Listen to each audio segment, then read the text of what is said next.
Assalamualaikum warahmatullahi wabarakatuh. Salam sejahtera bagi kita semua. Dan walaupun hujan sekarang ini, musim hujan, tetapi kita tetap bisa berkarya dan kemudian juga produktif bagi diri sendiri, bagi bangsa dan negara. Nah, sampai sekarang ini kita lihat dan kita masih menunggu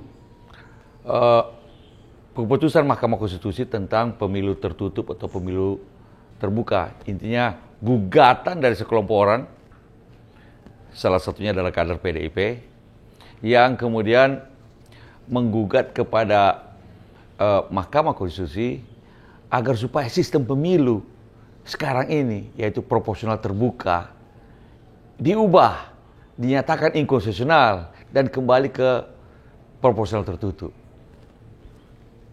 Kalau proporsional terbuka seperti yang kita lakukan sekarang ini adalah pemilih bisa memilih orang, calon-calon wakil rakyat itu, dan bisa juga memilih tanda gambar partai saja, atau bisa memilih dua-duanya, tanda gambar partai dan juga memilih orang. Dan kemudian siapa yang terpilih ke parlemen, baik itu DPRD maupun DPR, tergantung dari siapa yang mendapatkan suara terbanyak yang dipilih oleh rakyat di daerah pemilihan tersebut. Itulah proporsional terbuka. Kalau proporsional tertutup, itu seperti zaman Orde Baru dulu dan awal reformasi, yaitu kita memilih tanda gambar saja, tidak lagi memilih orang. Nanti kemudian partai yang menentukan siapa yang jadi nomor urut 1. Kalau dapat 1 kursi ya nomor urut 1 itu yang terpilih. Jadi ada nomor peci, yaitu yang nomor urutnya 1. Ada nomor sepatu yang paling bawah, yang nggak mungkin terpilih ke parlemen. Dan tidak penting siapa yang disukai rakyat, tidak penting siapa yang diinginkan rakyat. Pokoknya partai yang menentukan. Nomor 1-nya ini walaupun tidak dikenal, tidak disukai, tapi karena dia nomor 1 dan partai dapat nomor 1, yang dipilih hanya tanda gambar bukan lagi orang, maka dalam proporsional tertutup, seperti beli kucing dalam karung dan oligarki partai yang begitu kuat, semua ditentukan oleh partai. Rakyat tidak perlu lagi memilih wakil-wakilnya secara langsung. Ini memang konsekuensi dari proporsional tertutup. Jadi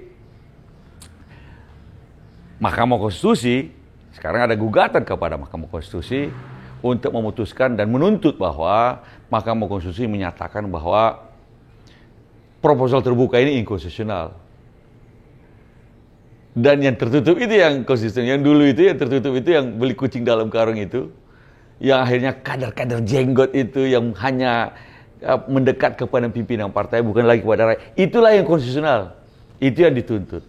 Nah, sekali lagi salah satunya kader PDIP. Nah, seperti kita ketahui, kemudian tanggal 18 Februari lalu Pak SBY sebagai tokoh bangsa, Presiden Republik Indonesia yang ke-6, ya, tentu saja kemudian sebagai warga negara biasa, tetapi juga karena sebagai seorang tokoh bangsa dan negarawan, menulis di Facebooknya, di laman Facebooknya. Tulisannya itu berjudul, pastikan kita punya urgensi dan alasan yang kuat untuk mengubah sistem pemilu. Jadi, itu yang intinya mengatakan bahwa, ini saya bacakan sedikit. Benarkah sebuah sistem pemilu diubah dan diganti ketika proses pemilu sudah dimulai? Sesuai dengan agenda dan timeline yang ditetapkan oleh KPU. Tahapan-tahapan pemilu sudah jalan. Tepatkah di tengah perjalanan yang telah direncanakan dan dipersiapkan dengan baik itu, utamanya oleh partai-partai politik peserta pemilu, tiba-tiba sebuah aturan yang sangat fundamental dilakukan perubahan? Ini tentu dengan asumsi bahwa MK akan memutuskan sistem proporsional tertutup yang mesti dianut dalam pemilu 2024 yang tengah berjalan saat ini. Lanjutnya, apakah saat ini ketika proses pemilu telah berlangsung, ada sebuah kegentingan di negeri kita seperti situasi krisis tahun 1998 dulu misalnya, sehingga sistem pemilu mesti diganti di tengah jalan. Mengubah sebuah sistem tentu saja amat dimungkinkan. Namun di masa tenang, bagus jika dilakukan perembukan bersama ketimbang pengambil jalan pintas melakukan judicial review ke Mahkamah Konstitusi. Sangat mungkin sistem pemilu Indonesia bisa disempurnakan karena saya juga melihat sejumlah elemen yang perlu ditata lebih baik. Namun, janganlah upaya penyempurnaannya hanya bergerak dari terbuka tertutup semata. Kira-kira itu yang ditulis oleh Pak SBY. Masih ada panjang beberapa isu lagi, tapi kira-kira itu yang Pak SBY mempertanyakan urgensi, ada nggak alasannya mengubah sistem pemilu ketika tahapan-tahapan pemilu sedang berjalan sekarang ini.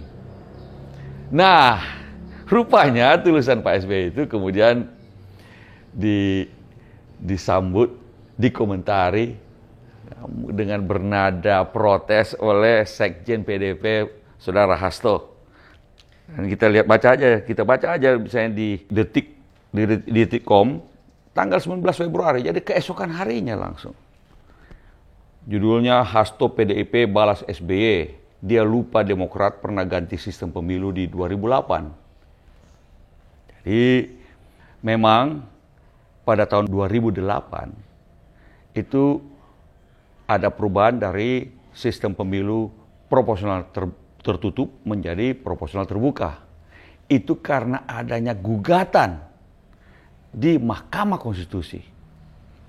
Dan Mahkamah Konstitusi ini yang kemudian memutuskan bahwa yang proporsional tertutup itu inkonstitusional, yang terbuka itu yang konstitusional. Intinya kira-kira begitu. Sehingga pada pemilu 2009 kita sudah menggunakan sistem proporsional terbuka. Nah, ini kata Hasto, Pak SBY kan tidak memahami jas merah. Jas merah itu ungkapan dari Bung Karno, jangan sekali-sekali melupakan sejarah. Pak SBY lupa bahwa pada bulan Desember tahun 2008, dalam masa pemerintahan beliau, justru beberapa kader Demokrat yang melakukan perubahan sistem proporsional tertutup menjadi terbuka melalui mekanisme judicial review, kata Hasto kepada wartawan di Kabupaten Lebak, Banten. Hasto mengatakan saat itu SBY mengganti sistem pemilu dari terbuka menjadi tertutup hanya 4 bulan sebelum pemilu. Dia menyebut saat itu SBY mengubah sistem pemilu demi meraup keuntungan jangka pendek. Katanya, itu hanya beberapa bulan, sekitar 4 bulan menjelang pemilu yang seharusnya tidak boleh ada perubahan. Ternyata itu kan ditempatkan sebagai bagian dari strategi kemenangan jangka pendek. Sehingga dengan melakukan segala cara, akhirnya Partai Demokrat mengalami kenaikan 300%. Wah, ini katanya Bung Hasto, Saudara Hasto itu. Yang rupanya Pak Hasto ini mendapatkan informasi yang keliru besar.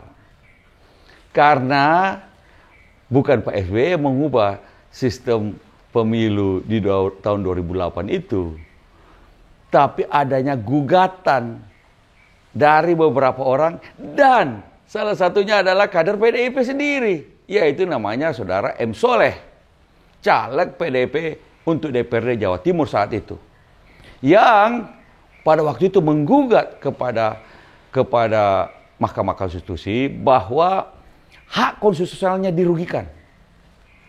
Bahwa dia caleg yang bukan nomor 1, kalau nomor 1 dia tidak akan menjadi caleg, nomor sekian. Dan kalaupun dia disukai oleh rakyat, dia mendapatkan suara yang signifikan dari rakyat misalnya, atau diinginkan oleh rakyat daerah pemilihannya itu, tapi dia tetap tidak bisa menjadi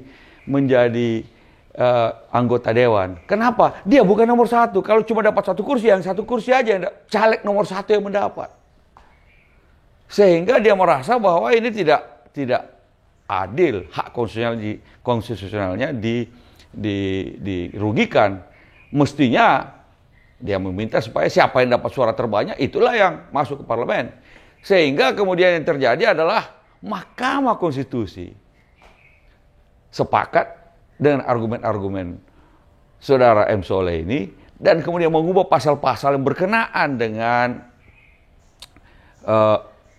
pasal-pasal berkenaan dengan bagaimana suara dikonversi menjadi kursi dan kemudian dan siapa yang bisa masuk ke parlemen dalam pemilihan umum. Yang itu yang kemudian menjadi sistem proporsional terbuka esensinya. Jadi yang menggugat adalah kader PDIP yang namanya M. Soleh. Bukan Pak SBY, bukan Demokrat. Justru Saudara Hasto inilah yang harus jas merah. Jangan sekali-sekali melupakan sejarah. Karena memang itu adalah kader PDIP yang merasa dirugikan dan menggugat ke Mahkamah Konstitusi. Dan ke Mahkamah Konstitusi tahun 2008 itu setuju. Dan kemudian diubahlah sistem pemilihan umum menjadi proporsional terbuka. Nah, kalau sekarang Pak SBY mewanti-wanti bahwa dalam ini tahapan pemilu sudah berjalan. Kemudian kok mau mengubah sistem pemilu. Mengingatkan kepada Mahkamah Konstitusi. Dan mereka-mereka yang sedang menggugat ini bisa mengacaukan. Ini juga argumen pemerintah di dalam sidang Mahkamah Konstitusi yang tahun 2023 ini pun sama pula bahwa mewanti-wanti bahwa ada kalau itu dilakukan perubahan di tengah jalan dampaknya bisa macam-macam, bisa membuat perumitan di dalam persiapan pemilu, kegaduhan politik yang tidak perlu. Nah, sekarang yang menggugat lagi juga salah satunya adalah kader PDIP. Jadi, tapi kalau sekarang gugatannya supaya kembali ke proporsional tertutup. Ini yang bagi saya mestinya Saudara Hasto itu ngecek baik-baik informasinya sebelum membuat statement semacam itu.